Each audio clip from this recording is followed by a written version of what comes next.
능력이 되시는 전능하신 하나님 아버지, 온 대지가 푸른 생명으로 채워지는 4월의 넷째 주일에 저희의 거룩한 주님의 전으로 불러주심을 진심으로 감사하옵나이다. 세상의 무거운 짐과 염려를 모두 내려놓고 이 시간 십자가의 크신 은혜 앞에 조용히 엎드려옵나이다. 저희의 진실한 예배를 기쁘게 받아주시기를 원하옵니다. 자비로우신 주님, 지난 한 주간의 삶을 돌아볼 때 저희는 내가 누구인지 어디에 속한 사람인지 까맣게 잊고 살 때가 많았습니다. 세상의 거친 파도와 두려움 앞에서 위축되어 겁쟁이처럼 숨기도 했고, 물이 건조한 세상 속에서 건조함의 의미를 잃어버린 세상의 헛된 쾌락과 얄팍한 재미를 쫓아 방황하기도 했습니다. 하나님의 자녀다운 당당함을 잃어버린 저희의 연약함을 긍휼히 여겨주시옵고 예수 그리스도의 보혈로 씻어 주시옵소서. 우리의 삶의 자리마다 하나님께서 기뻐하시는 풍성한 열매를 맺는 참된 믿음의 사람으로 서게 하여 주시기를 원합니다. 세상의 거친 풍파에 지치고 상처 입은 영혼들이 저희 공동체 안에서 참된 의식과 위로를 얻게 하여 주시옵소서. 이 시간 생명의 말씀을 대언하시는 목사님의 설명의 권능으로 강하게 붙잡아 주시옵소서. 선포되는 진리의 말씀이 저희 영혼을 살리는 은혜의 담비가 되게 하여 주시옵기를 간구하옵나이다. 또한 보이지 않는 곳에서 기쁨으로 예배를 듣는 모든 보신자들의 손길을 축복하여 주시기를 원합니다. 저희에게 언제나 새로운 전진과 승리를 주시는 참 좋으신 예수 그리스도 이름으로 간절히 기도드리옵나이다. 아멘.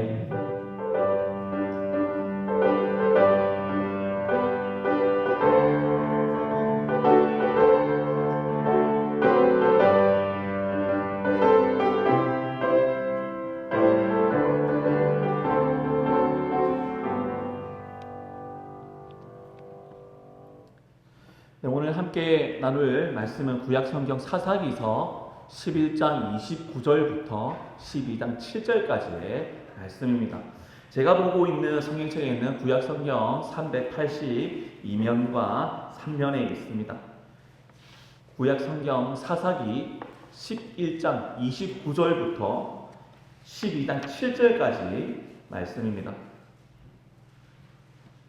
함께 교독하신 말씀은 11장 29절부터 33절까지 말씀 교독하도록 하겠습니다. 구약성경 382면에 있는 사사기 11장 29절부터 33절까지 말씀 교독하겠습니다. 마지막 33절 말씀을 함께 읽도록 하겠습니다. 제가 29절 말씀 읽겠습니다. 이에 여호와의 영이 입다에게 임하시니 입다가 길르앗과 므낫세를 지나서 길르앗의 미스베에 이르고 길르앗의 미스베에서부터 암몬 자손에게로 나아갈 때에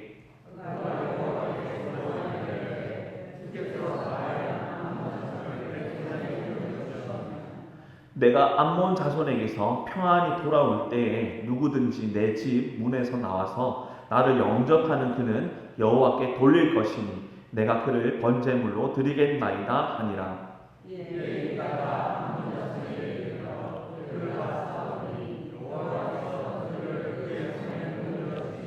함께 읽겠습니다. 야로엘에서부터 민니세에 이르기까지 20성읍을 치고 또 아벨 그라민까지 매우 크게 무찌르니 이에 암몬 자손이 이스라엘 자손 앞에 항복하였더라. 아멘. 네, 지난 사사기 말씀 나눈 것이 오래되었습니다. 오래되어서 한 달이 조금 더 지났는데 다들 기억하시리라 믿고 계속해서 달릴 것인데, 그래도 저같이 연약한 분들은 한번 되짚어 볼 시간이 필요합니다. 그래서 이 입다라는 사사에 대해서 살펴볼 때 사사의 전체적인 반복 구조에서는 이스라엘 백성들이 하나님 앞에 불순종과 제약을 행하고 하나님이 이방 민족들을 심판의 도구로 사용하시고 그 심판 가운데 이스라엘이 힘들다 도와주세요 살려주세요 하고 부르짖고 하나님이 부르짖은 가운데서 또 응답하셔서 구원을 행하시는데 사사기서에서 행하는 구원의 방법은 하나님 목적 가운데 구원이라는 목적 가운데 두신 하나님의 일꾼을 세우셔서 이스라엘을 돌이키게 하셨습니다. 그게 이제 사사기서에는 사사가 그 역할을 감당하는데 이 입다라는 사사는 또 다른 사사와는 다르게 출신과 그리고 성장 배경과 그가 사사로 세워지는 것이 좀 특별합니다. 특수합니다.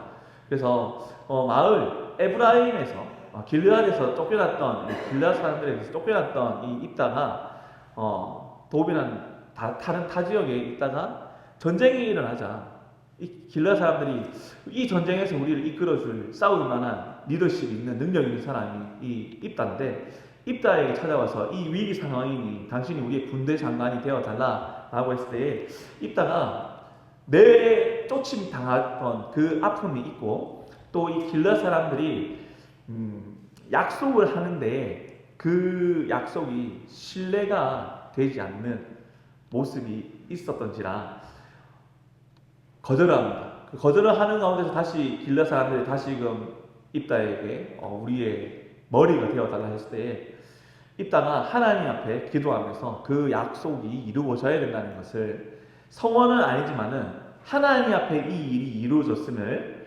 길르앗 장로님들과 길르앗 방백들과 그리고 자신이 그 기도를 하게 됩니다.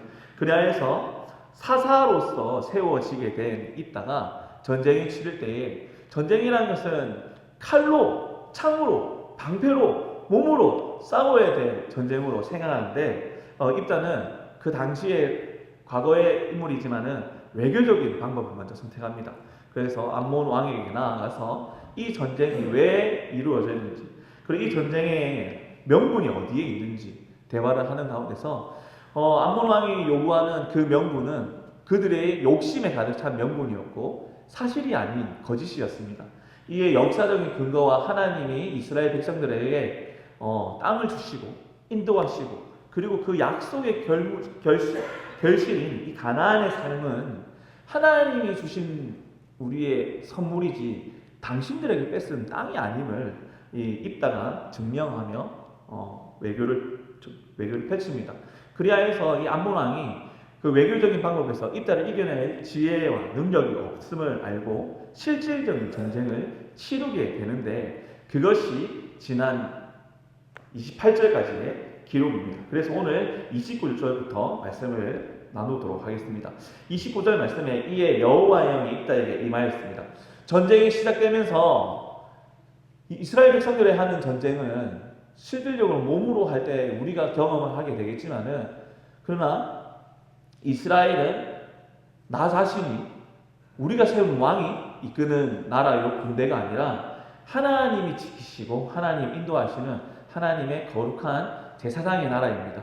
그렇기 때문에 하나님이 이 전쟁을 이끌어 가시기 전에 입다에게 여호와의 영이 임하였다라는 것이 29절에 기록이 되어 있습니다.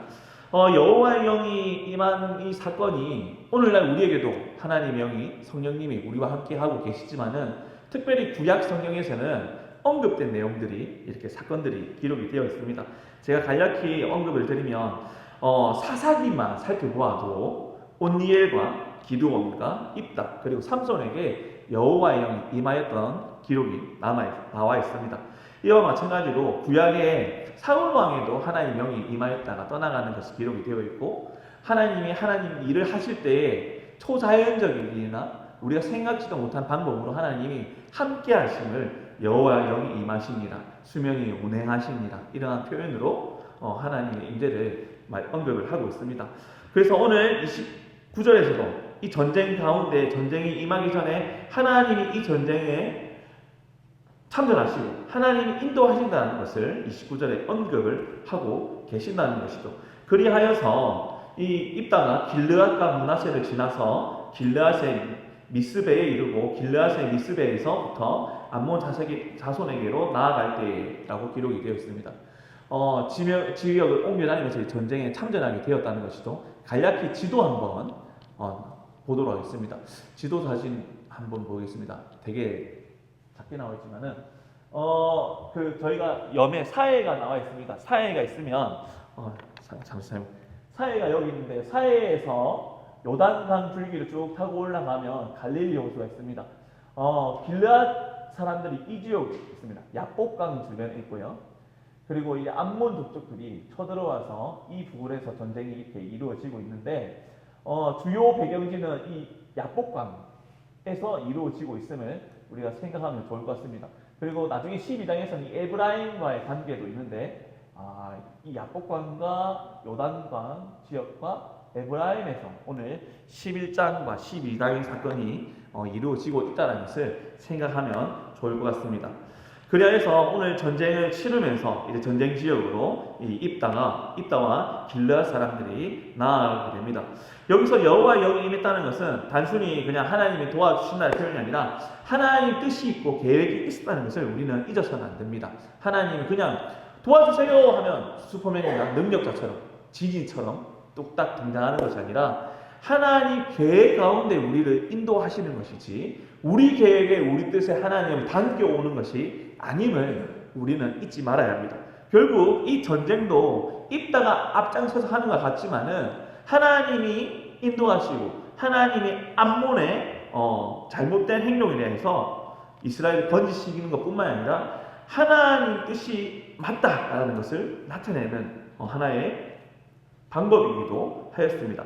그래서 하나님의 영이 임한다는 것은 일반적인 우리의 소원의 성취가 아니라 하나님의 구원 계획이 있고 하나님 작정과 예정이 있었던 계획이라는 것을 우리는 뒤늦게 깨닫게 됩니다.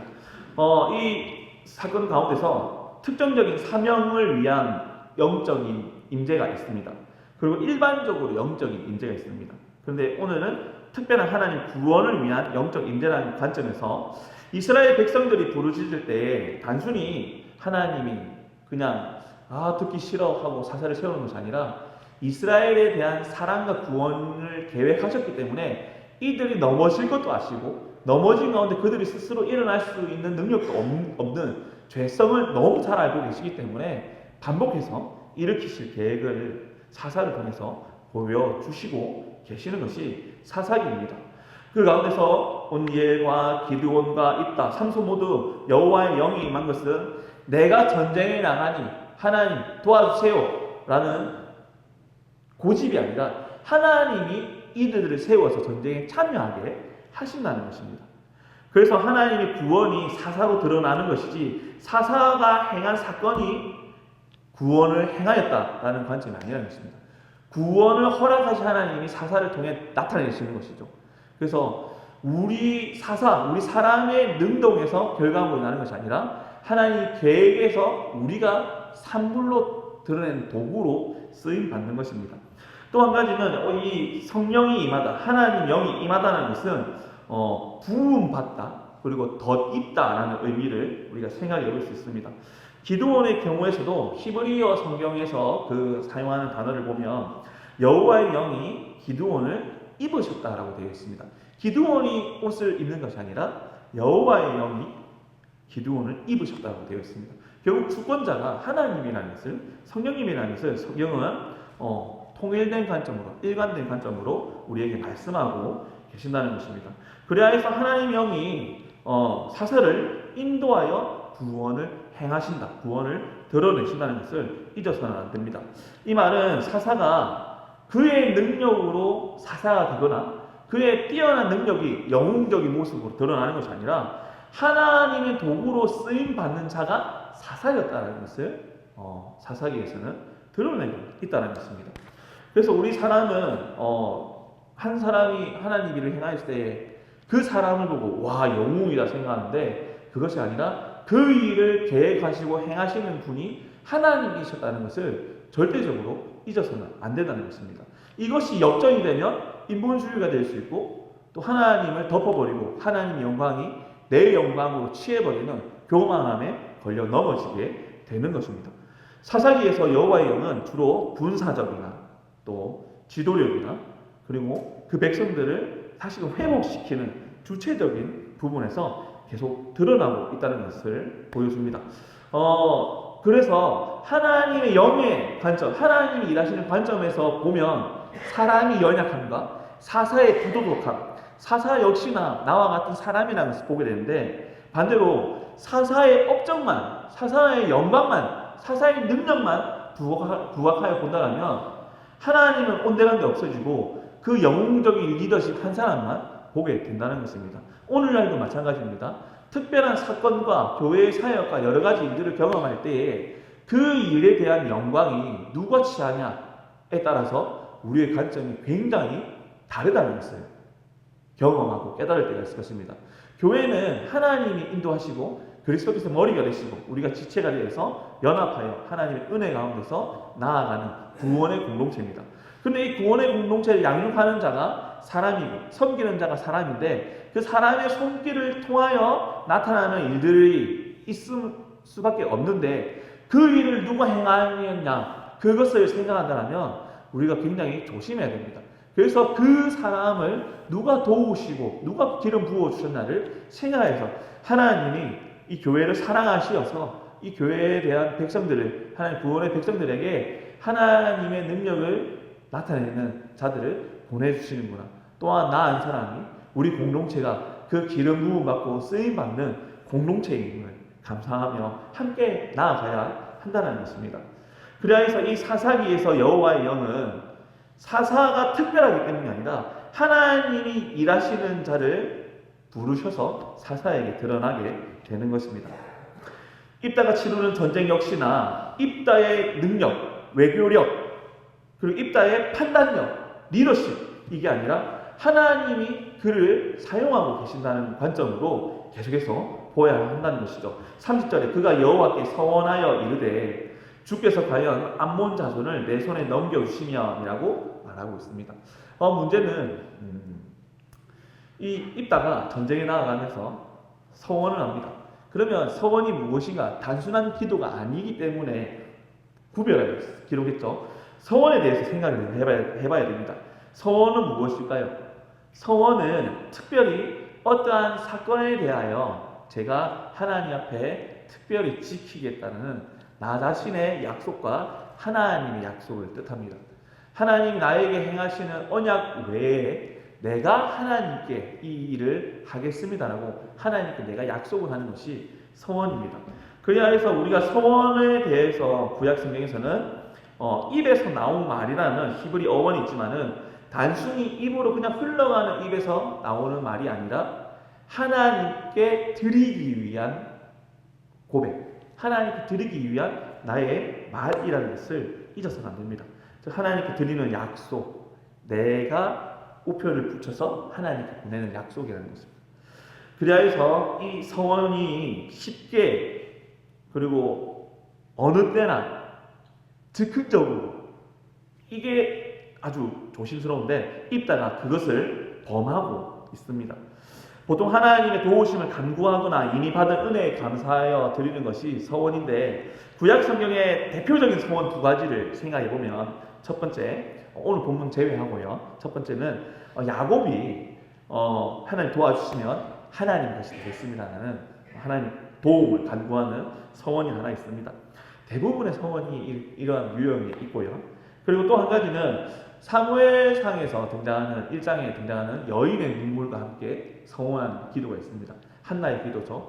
한나가 이 아들을 주시면 나의 서러움과 나의 한이 하나님이 알고 계실 것을 믿고 이 눈물 가운데서 하나님 들어주시면 이것이 하나님 것이면 감사하며 내 것으로 여기지 않고 하나님께 온전히 드리겠다는 사무엘에 대한, 자식에 대한 서원을 어머니가 합니다.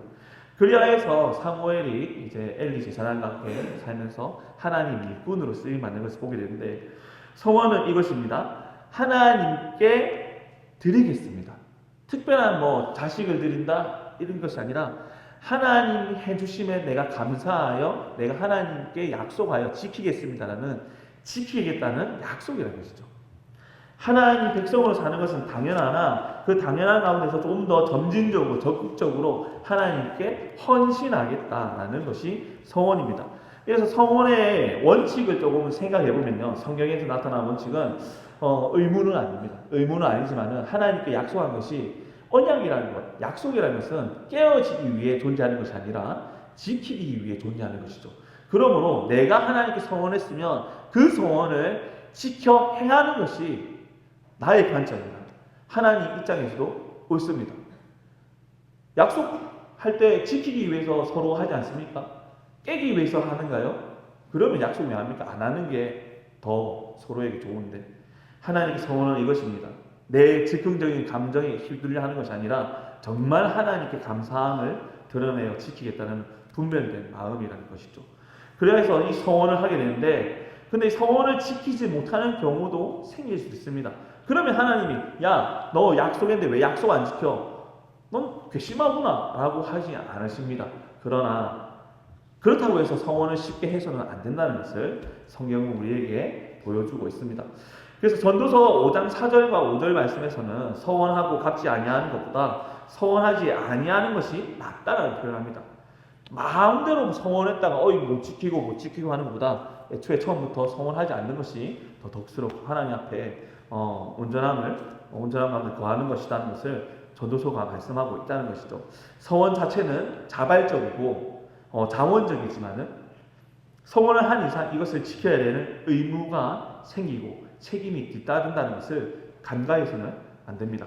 그래서 이 경솔한 서원에 대해서 성경은 경고하고 있고 그 부분이 오늘 입다의 서원을 통해서 보일 수 있는 것입니다. 민수기 30장에서 서원을 쉽게 했다가 지키지 못하는 일에 대해서 엄하게 다루기도 하는데요. 오늘 본문도 역시나 서원을 할 때에 단순히 내 기분과 내 상황과 나의 간구함을 특별히 드러내기 위해서 서원해서는 안 된다는 것이 오늘 본문에서 어떻게 드러나는지 계속해서 보도록 하겠습니다. 31절 말씀에 내가 암몬 자손에게서 평안히 돌아올 때에 누구든지 내 집 문에서 나와서 나를 영접하는 그는 여호와께 돌릴 것이니 내가 그를 번제물로 드리겠나이다. 자, 여기서 전쟁에 나가기 때문에 이기려고 전쟁에 나아갈 때 기도합니까? 지려고 전쟁에 나아갈 때 기도합니까? 당연히 하나님 도와주세요, 하나님 인도해 주세요, 하나님 전쟁입니다, 하나님 승리 주실 것을 믿습니다. 다만 그래도 더욱이 간구하고 원하는 것은, 바라옵는 것은 하나님 영광과 하나님 능력으로 승리하는 도구로 쓰임받고 싶습니다라는 것이 입다의 입장이었을 것입니다. 그런데 거기서 마침에 보는데 서원을 하죠. 어떤 서원이냐? 제가 이기고 돌아올 때에, 평안히 돌아올 때에 누구든지 내 집 문에서 나와서 나를 처음 영접하는 자가 있으면 그를 하나님께 드리겠다라고 하는데 번제물로 드리겠답니다. 번제물이 무엇입니까? 온전히 태워서 하나님께 드리는 제사입니다. 마중 나오는 것이 닭이 나오는 것도 아니고 개가 나오는 것도 아니고 분명히 사람이 나오는 것이 일반적인 상황인데, 승전보를 듣고 승전한 자들을 개선문에서 승리를 알리는 장군들이 등장하며 다 여인들이 기뻐하고 가족들이 기뻐하는데 이것을 입다가 생각지 못하고 엉뚱한 서원을 한 것입니다. 그래서 누구든지 처음 나오는 사람이 있으면 번제물을 드릴게요 라고 서원을 합니다. 32절에 이에 입다가 암몬 자손에게 이르러 그들과 싸우더니 여호와께서 그의 손에 넘겨주시니 하나님이 이 전쟁의 주인 되시고 하나님 구원 가운데서 이 일이 행하여졌다는 것을 승리로 보여주고 있습니다. 입다의 서원 때문에 승리하였다라고 보면 기복신앙이죠. 절대 그런 일 없습니다. 그러나 하나님 구원과 하나님 뜻 가운데 그 뜻에 엎드려 기도하였기 때문에 응답을 받는 것을 볼 수 있습니다. 33절에 아로엘에서부터 민닛에 이르기까지 20성읍을 치고 또 아벨 그라빔까지 매우 크게 무찌르니 큰 전쟁이었는데 크게 승리를 얻었다는 것입니다. 이에 암몬 자손이 이스라엘 자손 앞에 항복하였더라. 결국 암몬이 이스라엘을 길르앗을 점령하러 왔다가 되려 당하여 돌아가게 되었습니다. 전쟁에 대해서 구체적으로 나와 있지 않습니다. 다만 승리하였다는 것과 서원이라는 두 가지를 보여주고 있는데 이 상황에 34절 입다가 미스바에 있는 자기 집에 이를 때에 보라! 그의 딸이 소고를 잡고 춤추며 나와서 영접하니 이는 그의 무남 동녀라라고 사사기 34절에 기록이 되어 있습니다. 서원하였던 내용이 무엇입니까? 승리하고 돌아올 때 내 집에서 가장 먼저 나오는 자를 하나님께 번제물로 드리겠다 했는데, 무남 동녀 중에 동녀인 딸이 소고를 치고 승리를 기뻐하며 나오고 있다는 것입니다. 이에 대해서 35절에 입다가 이를 보고 자기 옷을 찢으며 이르되 어찌하였고 내 딸이여 너는 나를 참담하게 하는 자요 너는 나를 괴롭게 하는 자 중에 하나로다라고 표현하고 있습니다. 서원은 누가 했습니까? 딸이 아버지 승리하게 해주세요라고 서원했습니까? 전쟁에 참여한 입다가 서원했죠. 내 집에서 나오는 자를 하나님께 드리겠습니다. 그런데 딸이 승전보를 기뻐하여 승리한 아버지가 오음을 기뻐하고 나오고 있습니다. 출애굽기에서도 미리암의 노래를 볼 때 여인이 소고치고 기뻐함이 등장하고 있습니다. 성경 외에도 일반적인 상황에서도 전쟁에 승리할 때 승리를 거둔 군사들도 기뻐하지만은 그 승전보를 가지고 귀향할 때 우리 남편이, 우리 가족이 승리를 안고 건강히 안녕히 돌아왔는지를 학수고대하다가 저기 우리 남편의 얼굴이 보이냐, 우리 아들의 얼굴이 보이냐, 우리 가족의 얼굴이 보이냐 할 때 얼마나 기쁘겠습니까? 그를 돌아온 탕자와 같이 마을 어귀까지 나와서 달려가 안아주는 그 마음처럼 기다리는 자의 심정으로 이 아버지의 승리를 기뻐하며 나아갔는데 되려 돌아오는 것이 네가 내 마음에 상처를 주고 참담하게 하는, 괴롭게 하는 자가 바로 너다라는 이야기를 하고 있다는 것입니다. 기뻐하는 딸 가슴에 비수를 꽂고 기뻐하는 딸을 그의 운명에, 그의 삶에 하나님께 의식드리는 것이 아니라 내가 그의 주인이라 생각하여 그를 물론 딸인지는 몰랐지만 내가 성원하는데 다른 이의 운명을 내가 성원했던 이 입다의 잘못이 자신에게 돌아오는 것을 35절에서 보게 됩니다. 36절에 딸이 그에게 이르되 나의 아버지여 아버지께서 여호와를 향하여 입을 여셨으니 아버지의 입에서 낸 말씀대로 내게 행하소서. 입다보다 그 딸이 더 대단하고 순종을 하는 것을 보여줍니다. 아버지 성원한 것에 원망하는 것이 먼저 나올 법하지만은 되려 이 성원의 의미를 이 딸이 더 잘 알고 하나님 성원하시니 그 일을 행하라고 고백을 하고 있다는 것입니다. 여호와께서 아버지를 위하여 아버지의 대적 암몬 자손에게 원수를 갚으셨습니다 하니라. 37절 또 그의 아버지에게 이르되 이 일만 내게 허락하사 나를 2달만 버려두소서. 내가 내 여자 친구들과 산에 가서 나의 처녀로 죽음을 인하여 애곡하겠나이다 하니라고 기록되어 있는데, 여기서 죽음을 이라는 단어가 작게 기록되어 있는 성경책이 있을 거라 생각됩니다. 여기서 죽음이 왜 작게 표현되어 있나 하면 히브리 원어 성경에서는 죽음이라는 단어가 표현이 되어 있잖아요. 그래서 사본학에서 성경을 옮겨가고 전해지는 가운데서 추가되어 있는 부분이 이렇게 좀 차이가 있는 부분들인데, 권위 있는 성경에서는 이 부분이 빠져 있는 차이가 있기 때문에 성경을 번역하고 오늘날 우리에게 보급할 때에도 차이점이 있음을 이렇게 드러내어 주는 것입니다. 그래서 구약 히브리 관점에서는 이 서원의 결실로 이 딸을 드렸는데 어떻게 드렸냐?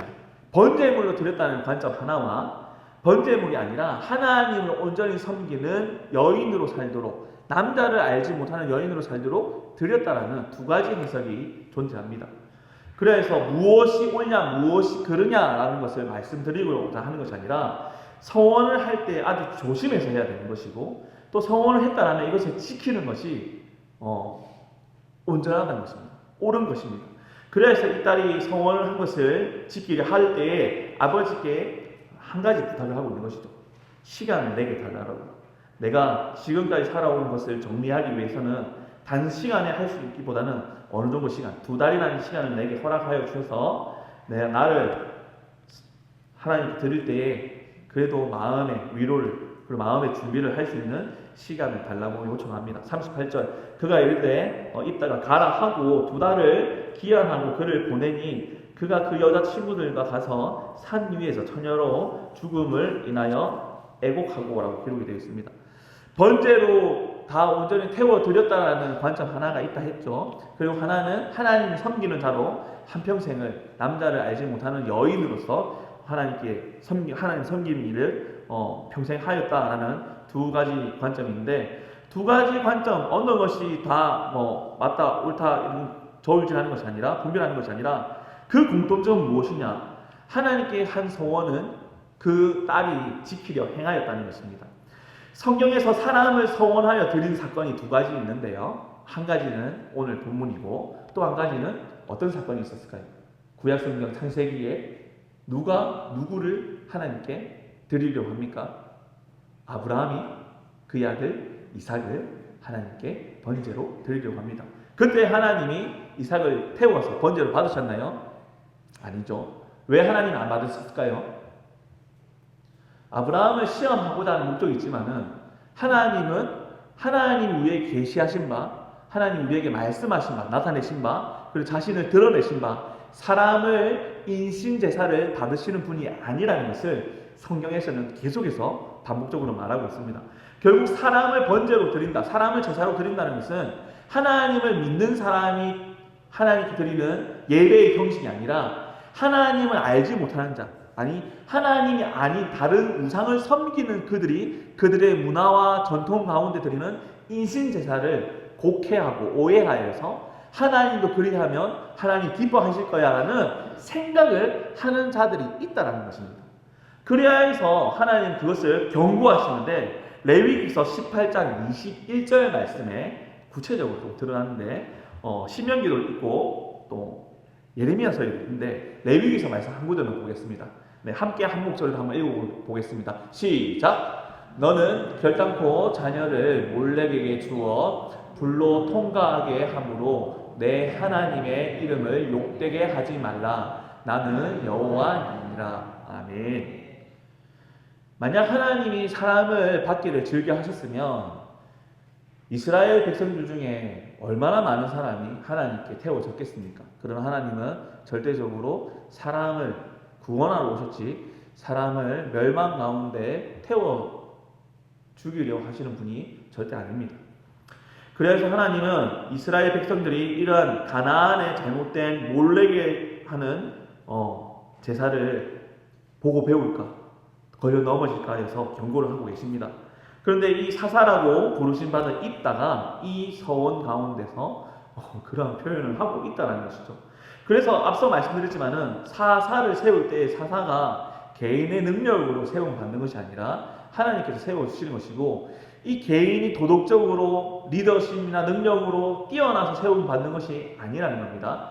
보편적이고 일반적인 사람도 세움받는데 하나님이 능력 주셔서 그를 쓰시는 것이지 그의 능력으로 하나님이 일이 이루어지고 드러나는 것이 아니라는 것을 지금도 보일 수 있습니다.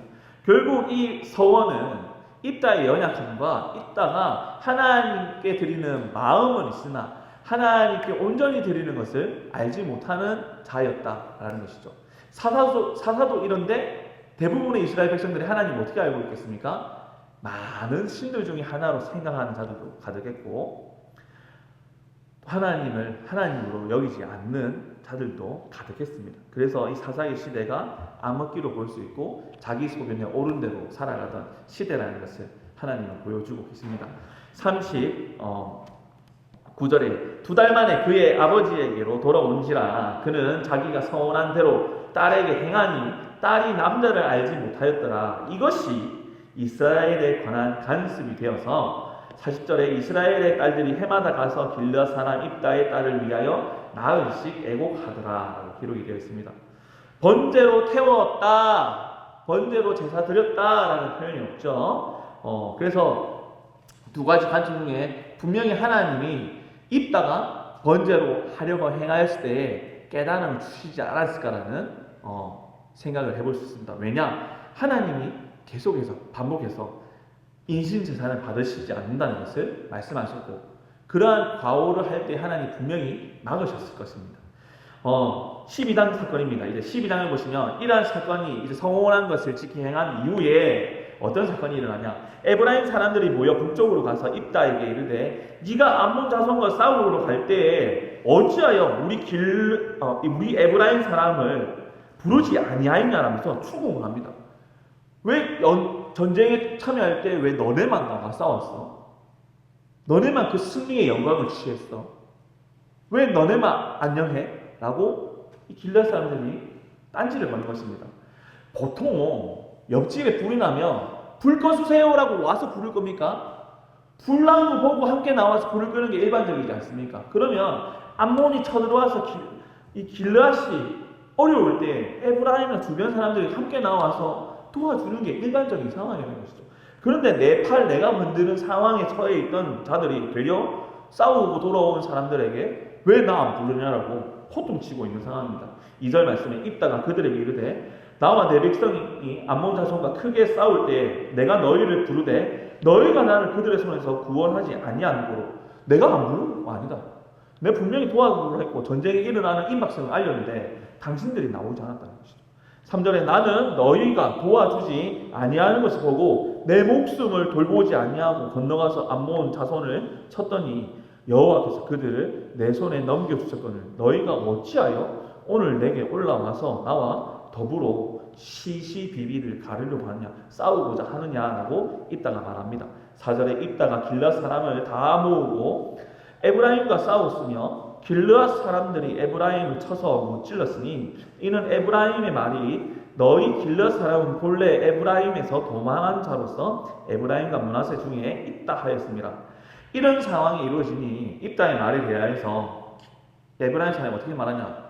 야 길앗 너네가 그랬다는 거야? 길앗 솔직히 말해서 너희 과거 잘 알고 있지? 너네 우리한테 도망간 사람들이잖아. 우리한테 쫓겨난 사람이잖아. 너희 출신은 하찮은 거야 라고 조롱을 하는 것입니다. 그리하니 이 마음에 도와주지 않아서 안 그래도 화가 나 있는 입다 입장에서 되려 자기들이 잘못해놓고 나한테 오리발 내밀고 그리고 되려 나한테 우리를 모욕하고 있네 라는 화가 드러나는 것이죠. 그래서 5절에 길앗 사람이 에브라임 사람보다 앞서 요단강 나루턱을 장악하고 에브라임 사람을 도망하는 자가 말하기를 청하건대 나를 건너가게 하라 하면 길앗 사람이 그에게 묻기를 네가 에브라임 사람이냐 하여 그가 만일 아니라 하면 그에게 이르기를 에브라임과 길앗 사람 에브라임과 길앗 즉 입다와 싸움이 일어나서 입다가 유리한 쪽에 입지에 처하니 이 에브라임 사람이 돌아갑니다. 돌아가려고 할 때 강을 반드시 건너야 되는데 아까 지도에서도 요단강을 건너가야 돼요. 사해를 기준으로 요단강을 기준으로 해서 동편에 이 길앗 사람들이 머물고 있는데 입다가 있는데 에브라임 사람 서편 사람입니다. 그래서 서편 사람들이 이 갈등과 싸움에서 구석에 몰리니 다시 에브라임으로 돌아가려고 나루토에 가는 것입니다. 배 타고 가야지, 강을 건너가야지, 도하를 해야 됩니다.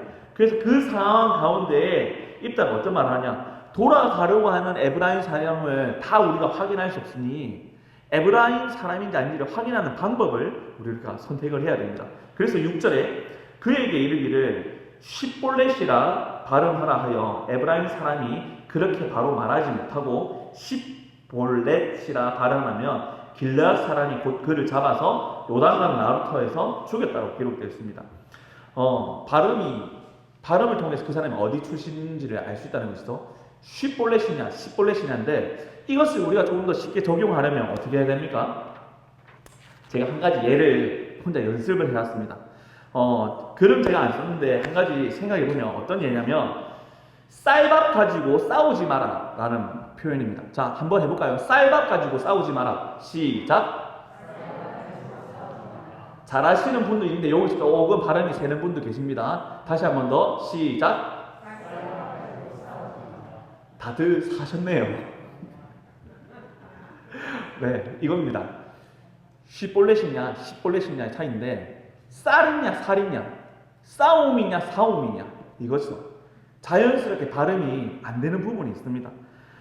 여기서 또 경상도 영남권 사람들의 장점이 무엇입니까? 이에 있음과 이에 있음, 이에 있음과 이에 있음이라는 수학의 이제 수학이 있는데 이게 한창 유행이 되고 돌고 지금도 돌고 있는데 우리는 이에 있음, 이에 있음 구별이 됩니다. 그런데 서울 사람들은 따라 할 수도 없지만은 이에 있음, 이에 있음, 이에 있음 경상도인데 따라할 수 없습니다. 이런 겁니다. 발음은 숨길 수가 없다는 것이죠. 그래서 길르앗 사람들이 에브라임 사람들을 구별하는 방법으로서 질문하고 발음을 시켰을 때 흐르다, 물이 흐르다, 이삭을 줍다 이런 단어를 해서 시볼렛이라는 표현을 써보게 했다는 것입니다. 그래야 해서 발음이 안 되는 자는 분명히 에브라임 사람이니 그를 죽이는 일을 행하였는데 그 죽인 사람이 자그만치 42,000명이나 기록이 되어 있습니다.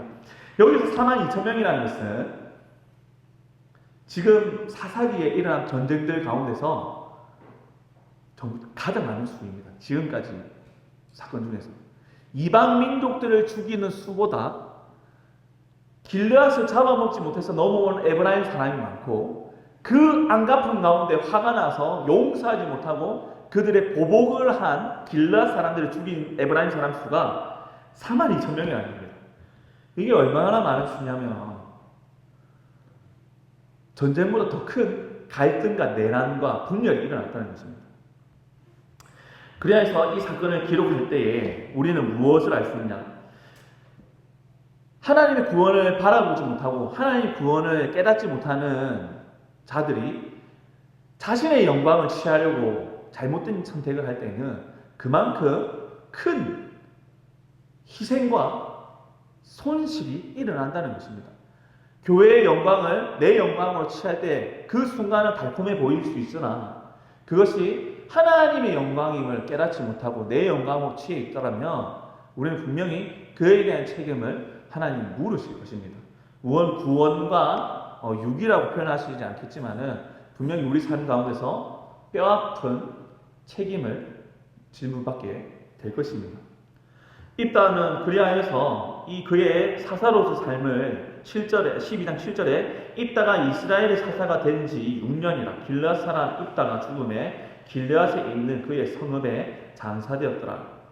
그가 대단한 인물이었음을 언급을 하고 있으나 그가 행한 실수들 가운데서 서원과 그리고 동족을 향하여 품지 못하는 자였음을 보여주고 있습니다. 결국 사사는 인품과 능력으로 되어지는 것이 아니라 하나님이 쓰시는 도구라는 것을 끝까지 사사들을 통해서 보여주고 있는 것입니다. 말씀을 정리하겠습니다. 오늘 본문을 통해서 우리는 두 가지 특별한 것을 볼 수 있습니다. 서원과 그리고 하나님의 영광을 어떻게 우리가 바라봐야 되는지 두 가지 관점입니다. 그래서 우리에게 주는 교훈은 참된 신앙인은 함부로 서원하는 사람이 아니라는 것입니다.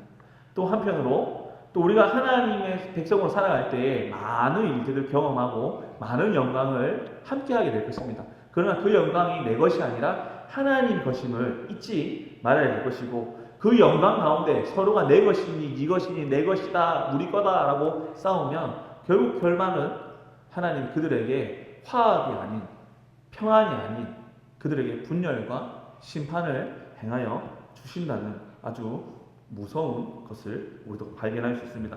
그래서 오늘날 신앙의 삶을 살아가고 있는 우리 믿음의 공동체인 군인장로교회 우리 지체들, 성도님들 한 사람 한 사람 또 우리 모두가 함부로 서원하지 않고 하나님의 영광을 내 것이라 생각하지 않는 자가 되기를 소원합니다.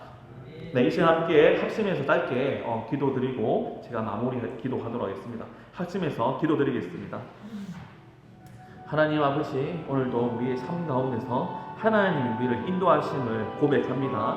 그러나 이 고백 가운데서 우리의 삶이 긴박하고 또 긴박한 가운데서 또 내가 큰 기회를 취할 수 있을 때 그것이 하나님께서 항의하신 것이라 생각하지 못하는 연약함이 있습니다. 하나님 우리를 이러한 연약함 가운데 두지 마시고 행여나 우리가 그러한 연약함을 범하게 되는 실수를 행한다면 하나님 속히 우리가 어디에 있는지 어디로 향하는지 어떠한 잘못 가운데 죄성 가운데 빠져 있는지를 깨닫게 하여 주시옵소서. 하나님 우리는 연약합니다. 온전할 수 없습니다. 그럼에도 불구하고 우리는 오랜 신앙의 경력과 지성으로서 이성으로 판단하여 나는 옳다라는 교만함을 드러낼 수가 있습니다.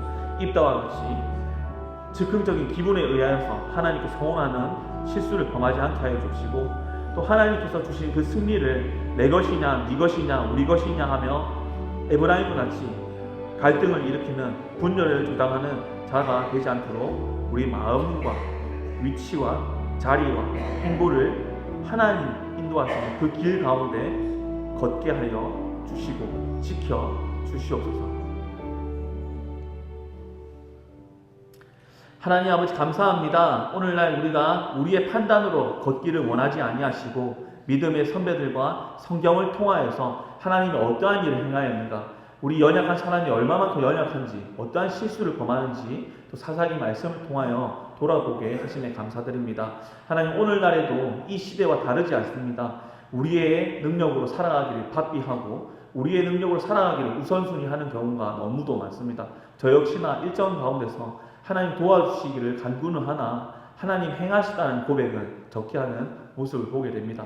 하나님 우리가 군위에서 여러 가지 일들을 하는 가운데서 뿌리는 자로 하나님 일하게 허락하셨고 또 거두는 것도 하나님 우리를 통해서 거두실 때에 하나님 자라게 하는 것이 나의 능력이 아니라 하나님 돌보심과 긍휼하심 가운데서 자라게 하심을 잊지 않게 하시고 거둘 때에 거두는 그 영광을 내 것이라 자랑하심을 알게 하시고 하나님이 행하시고 하나님 행하신 일에 나를 사용하여 주심에 감사하며 그 영광에 참여하게 된 자로서 기뻐 감사케 하여 주시옵소서. 오늘 말씀을 통하여서 한 주를 살아가게 하시고 하루를 더 살게 하시고 한순간도 하나님 주신 삶임을 기억하고 하나님을 의지하도록 붙들어 주시옵소서. 감사드리며 예수님 이름으로 기도드립니다. 아멘. 지금은 주 예수 그리스도의 은혜와 하나님의 사랑과 성령님의 감화 교통하심이 하나님의 말씀을 믿고 그 말씀을 우선순위하기를 소망하는 우리 군의 장로교회 위에 우리 성도들 머리 위에 지금부터 영원히 함께 있을지어다. 아멘.